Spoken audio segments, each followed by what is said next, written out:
আসসালামু আলাইকুম সুপ্রিয় দর্শক, চলে আসলাম এই মুহূর্তে পাওয়া সবচেয়ে গুরুত্বপূর্ণ আবহাওয়ার নতুন আপডেট নিয়ে। এবার ঘূর্ণিঝড় ও বন্যা ও ভারী বৃষ্টিপাত নিয়ে ভয়াবহ দুঃসংবাদ দিল আবহাওয়া দপ্তর। আগামী 29শে মে বঙ্গোপসাগরের বুকে তৈরি হতে যাচ্ছে শক্তিশালী ঘূর্ণিঝড়। এছাড়া আজ 21শে মে বুধবার এবং আগামীকাল 22শে মে বৃহস্পতিবার কেমন থাকতে চলেছে আগামী 24 থেকে 48 ঘন্টার আবহাওয়া। বাংলাদেশ থেকে শুরু করে ভারতের দক্ষিণবঙ্গ, আসাম, মেঘালয় এবং উত্তর থেকে ত্রিপুরা রাজ্যে আগামী 24 থেকে 48 ঘন্টার মধ্যে কোন কোন জেলাগুলোতে বৃষ্টি ও ভারী বৃষ্টিপাত, সেই সাথে বন্যা পরিস্থিতির সৃষ্টি হতে পারে কোন কোন জেলাগুলোতে, এবং আগামী 10 দিনের আবহাওয়া কী রকম থাকতে পারে, চাষি ভাইরা সতর্ক থাকবেন কিনা, নিরাপদ থাকবেন। তো এই বিষয়ে আরও বিস্তারিত জানতে হলে ভিডিওটি সম্পূর্ণ দেখতে থাকুন। আর আপনি কোন জেলা থেকে এই খবরটি দেখছেন, আপনার জেলার নামটি আমাদের কমেন্ট বক্সে জানিয়ে দিবেন। আর সবার আগে সবার প্রথম সঠিক খবর জানতে আমাদের চ্যানেলটিকে সাবস্ক্রাইব করে রাখুন। এবার জেনে নেওয়া যাক এক নজরে। বন্ধুরা, আপনাদেরকে সবার আগে ঘূর্ণিঝড় নিয়ে যে নতুন আপডেটটি চলে আসছে সেটা আপনাদেরকে জানানোর চেষ্টা করব। তো আপনারা দেখতে পাচ্ছেন যে আগামী 27শে মে মঙ্গলবার বঙ্গোপসাগরে একটি ঘূর্ণিঝড় সৃষ্টি হওয়ার আশঙ্কা তৈরি হয়েছে। এছাড়া আরব সাগরে একটি ঘূর্ণিঝড় সৃষ্টি হতে পারে। যদি আরব সাগর ঘূর্ণিঝড়টি আগে সৃষ্টি হয় তাহলে তার নাম হবে ঘূর্ণিঝড় শক্তি, আর যদি পরে বঙ্গোপসাগরে সৃষ্টি হয় তাহলে এর নাম হবে ঘূর্ণিঝড় মন্থা। এটি আগামী 27শে মে বঙ্গোপসাগরে তৈরি হতে পারে। তো আপনারা দেখতে পাচ্ছেন যে 27শে মে রাতের দিকে এই নিম্নচাপটি গভীর নিম্নচাপে রূপান্তরিত হবে। তারপর 28শে মে দুপুর 12টা থেকে সন্ধ্যা 6টার মধ্যে এই ঘূর্ণিঝড়ে রূপান্তরিত হবে এই শক্তিশালী গভীর নিম্নচাপ। তো আপনারা দেখতে পাচ্ছেন যে এটি আগামী 29শে মে সকাল থেকে রাতের মধ্যে এই ঘূর্ণিঝড়টি বাংলাদেশের খুলনা বিভাগ থেকে শুরু করে ভারতের বিশাখাপত্তনম এবং দক্ষিণ ওড়িশার যে কোনো উপকূল দিয়ে স্থলভাগে আঘাত আনতে পারে। আর সেই সময় বাতাসের সর্বোচ্চ গতি থাকতে পারে ঘন্টায় 100 থেকে 120 কিলোমিটার গতিবেগ। তো এইখানে দেখতে পাচ্ছেন যে এই ঘূর্ণিঝড়টি আগামী 27 থেকে 28শে মে বা 29শে মের মধ্যে এটি বাংলাদেশের উপকূলে আঘাত আনতে পারে। তো এই বিষয়ে আরও বিস্তারিত আসবে সামনের ভিডিওতে। এছাড়া আজ 21শে মে বুধবার কেমন থাকবে আবহাওয়া সেটা আপনাদেরকে এক নজরে দেখে দিচ্ছি। এই জন্য আমরা সরাসরি যে রাডার চিত্র বা উপগ্রহ চিত্র রয়েছে সেখান থেকে আপনাদেরকে দেখে দিচ্ছি বর্তমান আবহাওয়া পরিস্থিতি। তো আপনারা দেখতে পাচ্ছেন যে গত কয়েকদিন ধরে রংপুর এবং ময়মনসিংহ, সিলেট এই তিনটি বিভাগে কিন্তু দফায় দফায় ভারী বৃষ্টিপাত, সেই সাথে তীব্র বজ্রপাত সহ ভারী বৃষ্টিপাত চলছে, সেই সাথে কিন্তু কালবৈশাখী ঝড়ও রয়েছে। তবে আজও কিন্তু তার ব্যতিক্রম নাই। তো আজও রাতে ঠাকুরগাঁও, পঞ্চগড়, তারপর রয়েছে রংপুর, কুড়িগ্রাম, জলঢাকা, লালমনিরহাট, চিলমারি, পীরগঞ্জ, গাইবান্ধা, সৈয়দপুরের বেশ কয়েকটি জেলাতে বৃষ্টি ও ভারী বৃষ্টিপাতের সতর্কতা রয়েছে আজও রাতে। একই সঙ্গে ময়মনসিংহ বিভাগের ময়মনসিংহ, তারপর রয়েছে নেত্রকোনা, কেন্দুয়া, তিরিশাল, ভালুকা, তারপর জামালপুর, নালিতাবাড়ি এই অঞ্চলগুলোতে বৃষ্টি ও বজ্রসহ ভারী বৃষ্টিপাত চলতে পারে।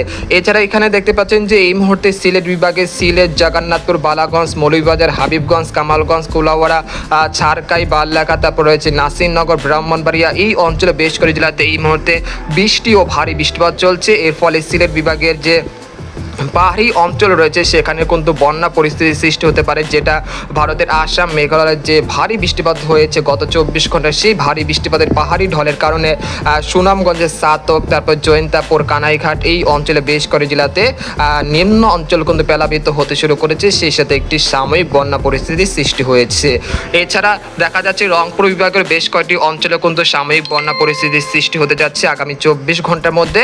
এবং আগামী 24 ঘন্টার মধ্যে কোন কোন জেলাগুলোতে বৃষ্টি ও বজ্রসহ বৃষ্টিপাত হবে সেই জন্য আমরা ইউরোপিয়ান যে বৃষ্টি বা বজ্রবাহী মোড রয়েছে সেখানে আমরা সরাসরি চলে আসলাম। তো আপনারা দেখতে পাচ্ছেন যে বিকেল 3টার দিকে এখানে দেখা যাচ্ছে ঢাকা বিভাগের ফরিদপুর, মাদারীপুর, রাজধানী ঢাকা, কাপাসিয়া, কিশোরগঞ্জ, একই সঙ্গে ধামরাই, বাণীস্থলী, শিবালয়, তারপর নাসির, নরসিংদী এই অঞ্চলে বেশ কয়েকটি জেলাতে বৃষ্টি ও বজ্রসহ বৃষ্টিপাতের সম্ভাবনা রয়েছে এবং কয়েকটি জেলাতে ভারী বৃষ্টিপাত হতে পারে ঢাকা বিভাগের বেশ কয়েকটি জেলাতে। সেই সাথে এখানে দেখা যাচ্ছে বরিশাল বিভাগের বরিশাল, পিরোজপুর, মাঠবাড়িয়া, মিরহাজিগঞ্জ, কেপুপাড়া, পটুয়াখালী, ভোলা, বুরহানুদ্দিন, লালমোহন, চরফ্যাশন, হাতিয়া এই অঞ্চলগুলোতে বিকেল 3টার দিকে বৃষ্টি ও বজ্রসহ ভারী বৃষ্টিপাতের সম্ভাবনা রয়েছে।